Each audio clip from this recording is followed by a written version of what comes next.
और अब हम पहुंच गए हैं उस स्थान के मुख्य द्वार पर जहां आज भी हमारे ठाकुर जी प्रिया जी का श्रृंगार करते हैं और प्रिया जी हमारे ठाकुर जी का श्रृंगार करती हैं। तो आइए।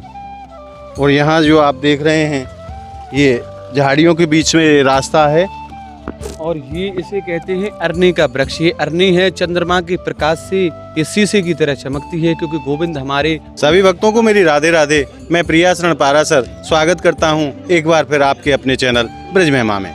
ब्रज महिमा परिवार आज आपको लेकर के आया है श्रीधाम बरसाना, और श्रीधाम बरसाना में गहवर वन, जो कि हमारी राधा रानी का हृदय स्वरूप है।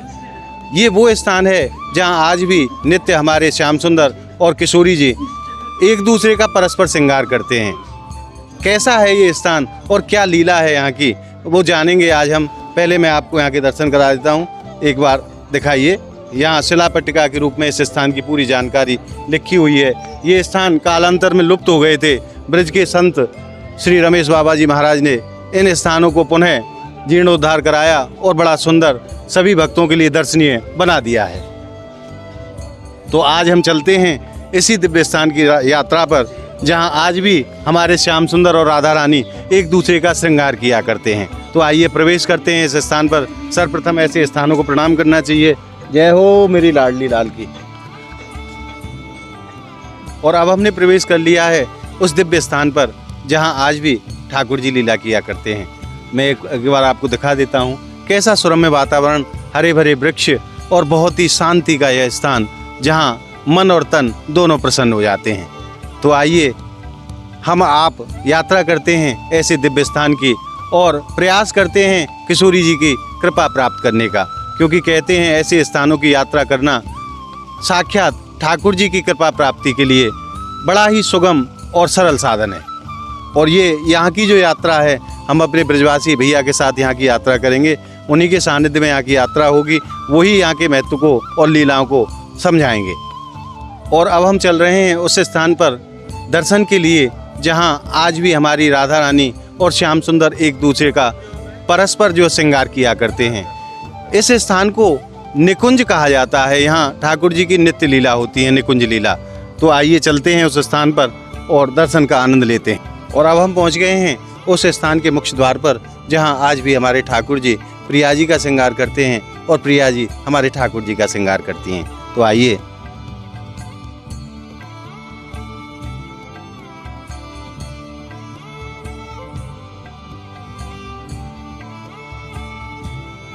तो अब हमने प्रवेश कर लिया है इस स्थान पर और यहाँ जो ब्रजवासी भैया हैं हमारे, उनसे जानते हैं इस लीला स्थान के विषय में। प्रभु जी राधे राधे। राधे राधे। प्रभु यहाँ क्या ठाकुर जी की लीला भैया को आप अपने शब्दन में वर्णन करें। ये श्री जी की श्रृंगार स्थली है और ये हमारी राधा रानी है और ये हमारे गोविंद हैं। यहाँ परस्पर श्रृंगार भयो, एक दूसरे को श्रृंगार भयो। चारों सखी हमेशा राधा रानी की सेवा में विराजमान रहे। यहाँ को नाम है गहवर वन श्रृंगार स्थली। ये राधा रानी की परस्पर श्रृंगार स्थली है, जिसको हमने आपको इसकी पहली वीडियो में बताया था इसके बारे में। वही लीला है यहाँ की, ये इनकी श्रृंगार स्थली है। ये जो आप विग्रह के रूप में दर्शन कर रहे हैं, ये हमारे प्यारे श्याम सुंदर हैं और वो हमारी राधा रानी है। और ये वही स्थान है जहाँ आज भी हमारी किशोरी जी ठाकुर जी को श्रृंगार करें और हमारे ठाकुर जी राधा रानी को श्रृंगार करें। इस लीला को कहा जाता है परस्पर श्रृंगार लीला, जहाँ दोनों एक दूसरे का श्रृंगार करते हैं। ये वही स्थान है जहाँ आज भी ठाकुर जी इस लीला को करते हैं। और ये जो आप सखी देख रहे हैं, ये ललता, विशाखा आदि 4 सखियां यहाँ उपस्थित हैं, जो ठाकुर जी की लीलाओं में सहयोगी हैं, सहयोग करती हैं और उस लीला का आनंद लेती हैं। भैया और भी मैं आपसे निवेदन करूं कि यहाँ के या स्थान की हमें यात्रा आप अपने सानिध्य में कराओ। हाँ बिल्कुल, हम ये आपको कल वृक्ष के दर्शन करवाएंगे, जिसमें 8 सखी और राधा रानी और जुगल जोड़ी साथ विराजमान है। चलो यहाँ कल्प वृक्ष भी है। हाँ, तो प्रभु मैं आपसे निवेदन करूँ, आप एक बार यात्रा हमें अपने सानिध्य में कराओ। तो आइए चलते हैं उस दिव्य कल्प वृक्ष के दर्शन के लिए।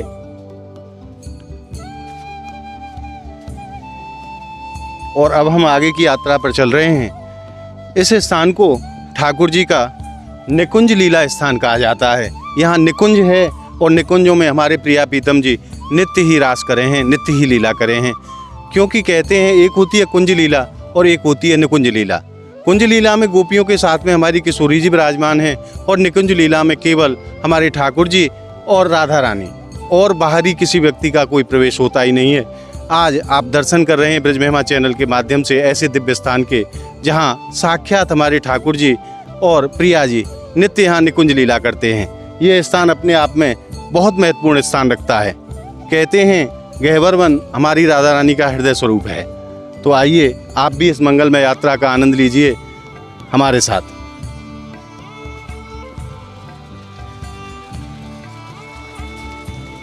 और यहाँ जो आप देख रहे हैं ये झाड़ियों के बीच में रास्ता है। तो आइए जानते हैं इस स्थान के विषय में।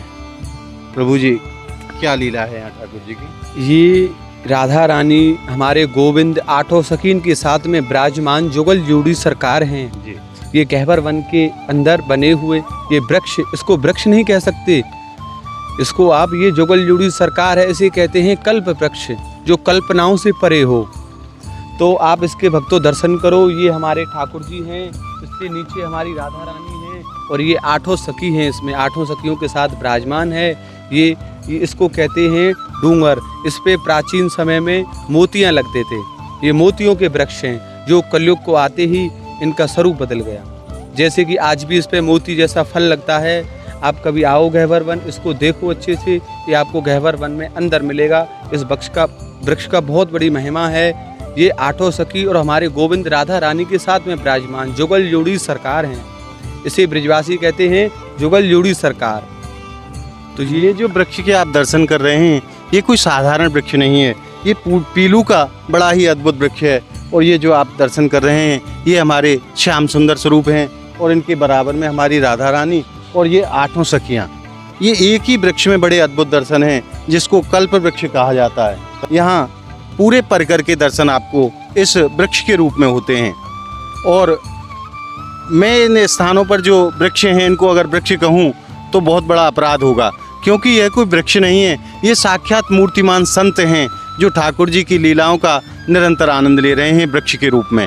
और यहाँ रात दिन ब्रज में रह कर के हमारे ठाकुर जी और राधा रानी का भजन किया करते हैं दिन रात। यह कोई साधारण नहीं है, ये बड़े बड़े ऋषि मुनि, बड़े बड़े तपस्वी हैं जो हमारी राधा रानी की लीलाओं का नित्य आनंद लेते हैं। आइए अब आगे की यात्रा पर चलते हैं। और अभी आपने दर्शन किए कल्प वृक्ष के, अब पुनः हम आगे की यात्रा पर चलते हैं और इस स्थान की परिक्रमा लगाते हैं।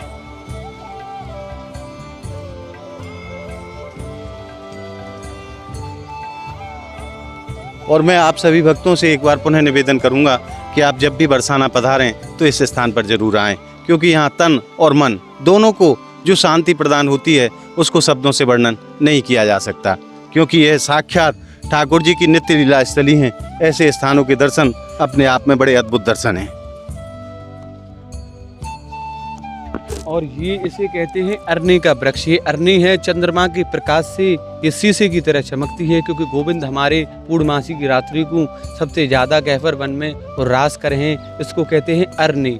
अरनी का वृक्ष है और अरनी पे जब चंद्रमा को प्रकाश पड़ता है तो शीशे की तरह चमकता है। ये इसकी महत्वता है। ये जो आप वृक्ष देख रहे हैं ये भैया ने बताया कि अरनी का वृक्ष है और चंद्रमा का जब प्रकाश इस वृक्ष के ऊपर पड़ता है तो शीशे की तरह, मणियों की तरह ये वृक्ष चमकता है, क्योंकि ठाकुर जी नित्य यहाँ रास कर रहे हैं। और पूर्णमासी की रात्रि में जब यहाँ महारास होता है तो ये वृक्ष मणियों की तरह चमकते हैं। ये जो आप वृक्ष देख रहे हैं बड़ा दुर्लभ प्रजाति का ये वृक्ष है जिसको अरनी कहा जाता है, जो कि कभी कभी और कहीं कहीं देखने को प्राप्त होता है। आइए अब पुनः परिक्रमा में आगे बढ़ते हैं। श्री राधे श्री राधे श्री राधे।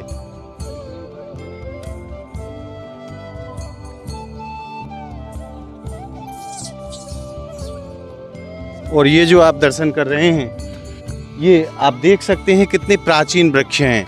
मैंने आपसे कोई गलत बात नहीं कही है, ये साक्षात हमारी ठाकुर जी के भक्त हैं और मूर्तिमान संत हैं जो यहाँ वृक्षों के रूप में रह कर के निरंतर भगवत लीलाओं का आनंद लेते हैं और रात दिन यहाँ खड़े होकर के ब्रजभूमि में हमारे ठाकुर जी का भजन किया करते हैं।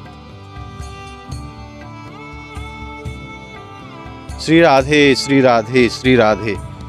राधा मेरी स्वामिनी और मैं राधे तेरो दास, जन्म जन्म मोहे दीजियो लाडली श्री बरसानो वास। ऐसी अद्भुत महिमा है और ऐसे अद्भुत संतों के और रसिकों के भाव हैं किशोरी जी के चरणों में कि हे स्वामिनी जी, जब भी मेरो जन्म हो, चाहे आप किसी भी योनि में मुझे जन्म दें, परंतु बास दें सिर्फ बरसाने को, ताकि हमारी किशोरी जी के चरणों की सेवा जीव निरंतर करता रहे। ऐसे अद्भुत भाव हैं भक्तों के हमारी किशोरी जी के प्रति। जय हो, जय हो, जय हो मेरे भक्ता। यहाँ से झुक के जाना होगा थोड़ा। आप देख सकते हैं कि यह वास्तव में कितना सुंदर स्थान है, जहाँ हरे भरे वृक्षों के बीच में और ये परिक्रमा का मार्ग बनाया हुआ है, जो कि अपने आप में बड़ा अद्भुत है। यहाँ हृदय को ऐसी शांति प्रदान होती है जिसको मैं आपसे वर्णन नहीं कर पा रहा हूँ। क्योंकि हो भी क्यों ना, क्योंकि ये ठाकुर जी की साक्षात लीला स्थली है। यहाँ नित्य ही लीला होती है ठाकुर जी की। और इस स्थान की परिक्रमा यहाँ विश्राम लेती है। और मैं सभी भक्तों के भाव एक बार और आपके सामने रखता हूँ। किशोरी तेरे चरणन की रज पाऊँ, स्वामिनी तेरे चरणन की रज पाऊँ। या रजकूं ब्रह्मादिक तरसत, या रजकूं ब्रह्मादिक तरसत, सोरज शीस चढ़ाऊँ। किशोरी तेरे चरणन की रज पाऊँ, स्वामिनी तेरे चरणन की रज पाऊँ। बैठी रहूं कुंजन के कोने, बैठी रहूं कुंजन के कोने, श्याम राधिका गाऊं। किशोरी तेरे चरणन की रज पाऊँ, अलबेली तेरे चरणन की रज पाऊँ। आज आपने ठाकुर जी की निकुंज लीला स्थान का जो आनंद प्राप्त किया दर्शन के रूप में, वो आनंद आपको कैसा लगा हमें कमेंट के माध्यम से ज़रूर बताएं। और हमारी इस वीडियो को आप ज़्यादा से ज़्यादा लाइक करें, ज़्यादा से ज़्यादा शेयर करें, ताकि सभी तक ऐसे दुर्लभ दर्शन पहुंच सकें। और आपने अगर अभी तक हमारे चैनल को सब्सक्राइब नहीं किया है तो आप ऐसे लीला स्थानों के और ब्रज के संपूर्ण दर्शनों के लिए हमारे चैनल को आप सब्सक्राइब जरूर कर लें। मिलते हैं ऐसी ही अद्भुत अनोखी वीडियो के साथ। तब तक के लिए गहवर वन की पावन भूमि से जय जय श्री राधे, जय जय श्री कृष्ण।